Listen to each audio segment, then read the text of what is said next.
Hello friends, halo teman-teman. Mungkin kalian yang nonton video aku hari ini adalah video pertama aku. Karena ini video pertama, mungkin kita akan kenalan dulu kali ya. Jadi perkenalkan, nama aku Aulia Elva Rusdina. Kalian bisa panggil aku Elva. Background aku adalah seorang apoteker. Nah, sebelumnya mau cerita dulu sih kenapa aku membuat konten Science Daily ini.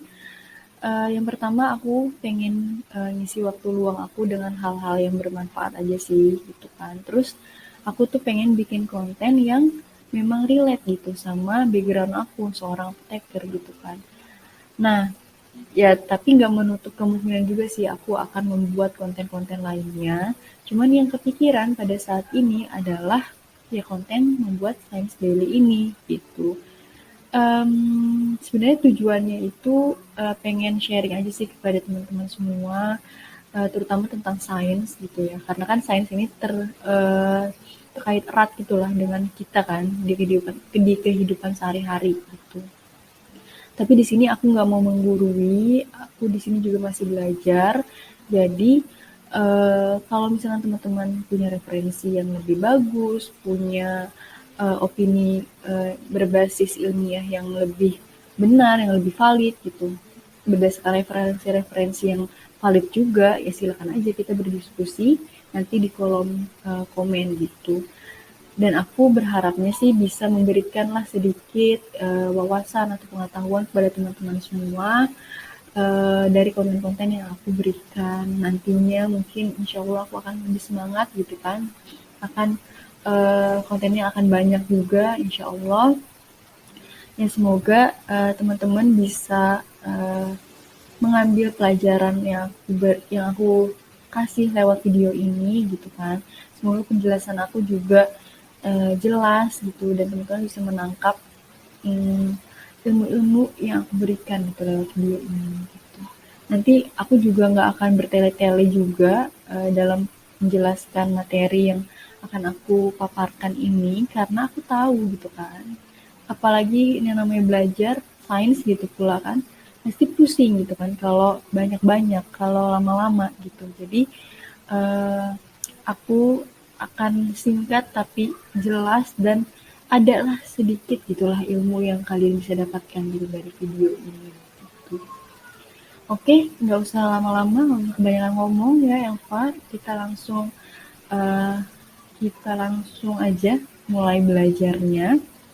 Oke, jadi hari ini aku akan menjelaskan, akan memberikan sedikit ilmu gitu mengenai struktur kulit manusia dan mikrobiom kulit.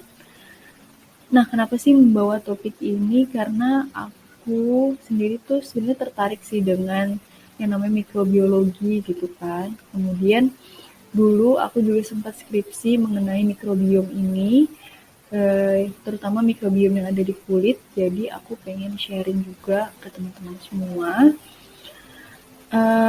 Karena kulit itu juga kan merupakan organ terbesar juga kan yang ada di tubuh kita gitu. Oke, itu intronya sedikit ya teman-teman. Kita next.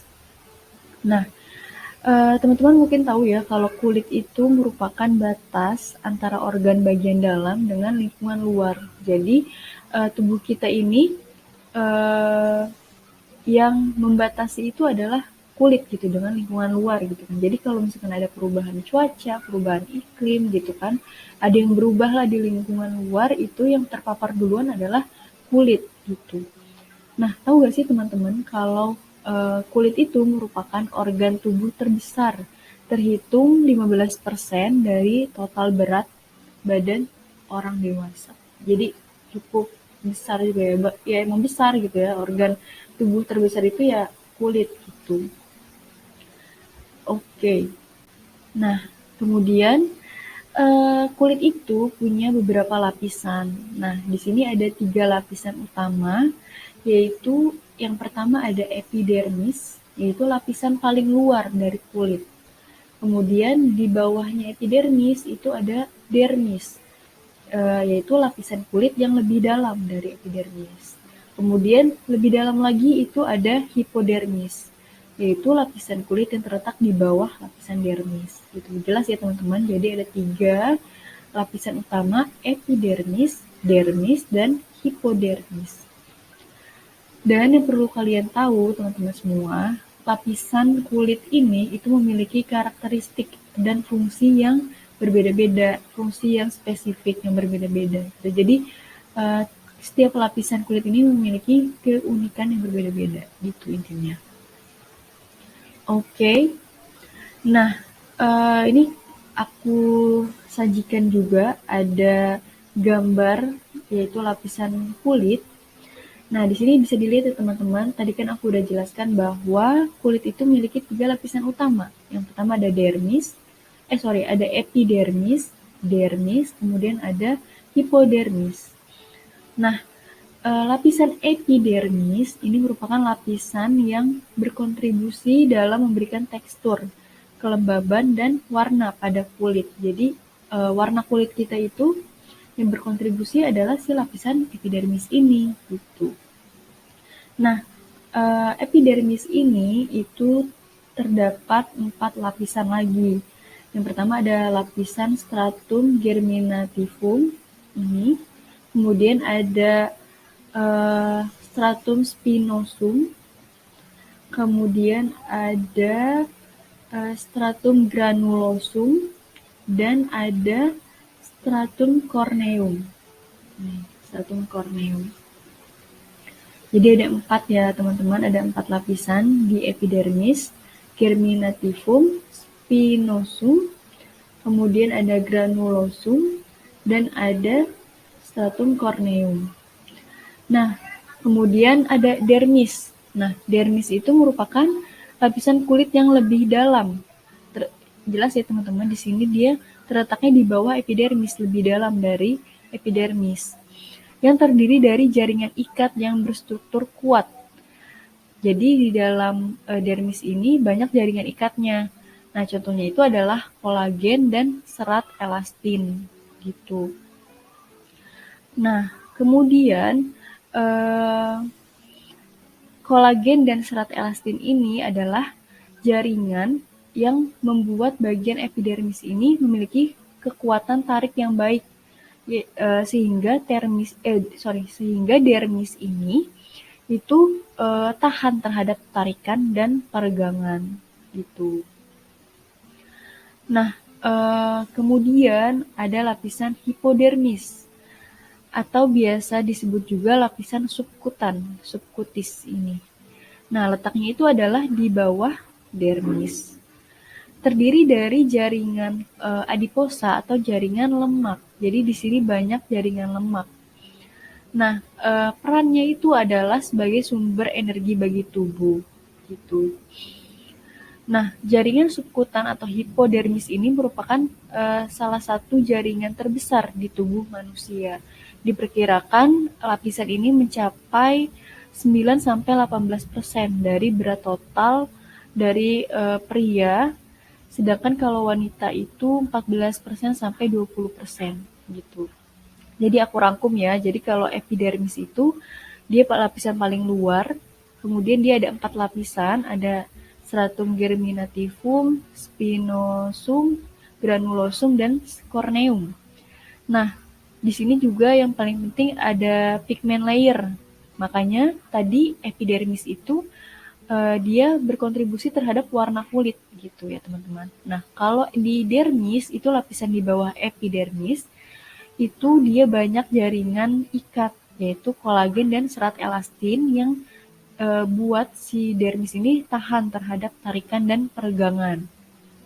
Kemudian kalau si hipodermis, lapisan di bawah dermis atau disebut juga lapisan subkutan, itu dia banyak jaringan adiposa atau jaringan lemak nih, yang kuning-kuning itu jaringan lemak. Sehingga perannya itu adalah sebagai sumber energi bagi tubuh. Dan subkutan ini, lapisan subkutan atau hipodermis itu jaringan terbesar di tubuh manusia. Pada pria itu 9-18%, sedangkan kalau pada wanita itu 14-20% gitu. Oke, kita lanjut. Nah, sekarang kita lanjut membahas mengenai mikrobiom kulit. Nah, tadi sudah aku singgung sedikit ya, mikrobiom kulit itu adalah, gampangnya itu adalah mikroorganisme yang habitatnya itu, yang tumbuhnya itu di kulit gitu. Makanya disebut mikrobiom kulit. Nah, kulit ini merupakan habitat dari berbagai mikroorganisme, mulai dari bakteri atau juga fungi, jamur gitu ya teman-teman. Nah, secara umum mikrobiom itu atau mikroba atau mikroorganisme itu yang tumbuh di kulit itu dibagi menjadi dua, yaitu ada mikroba residen atau komensal dan mikroba transien gitu. Nah, eh, apa sih mikroba residen itu? Apa sih mikroba transien itu?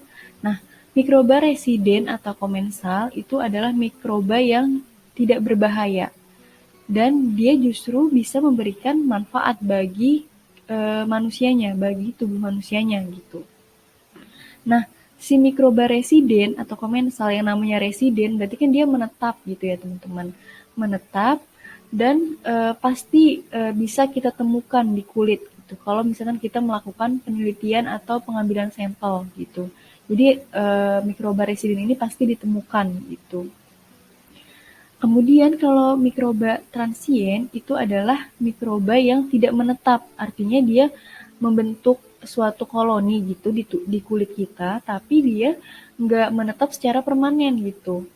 Dan biasanya kalau misalkan ada perubahan cuaca, iklim, atau perubahan dari eh, apa lingkungan di kulit ini, itu akan membuat mikroba transien tersebut yang awalnya tidak patogen, tapi dia nanti akan menjadi patogen gitu karena adanya perubahan lingkungan atau kondisi kulit kita gitu, misalkan lebih berminyak atau eh, kena paparan debu dan segala macam, itu kan pasti akan merubah kondisi kulit kita kan. Nah, si mikroba transien ini yang awalnya cuma menetap gitu kan, nggak lama, dia nggak sebenarnya nggak patogen, tapi bisa menjadi patogen gitu, atau bisa menyebabkan penyakit gitu.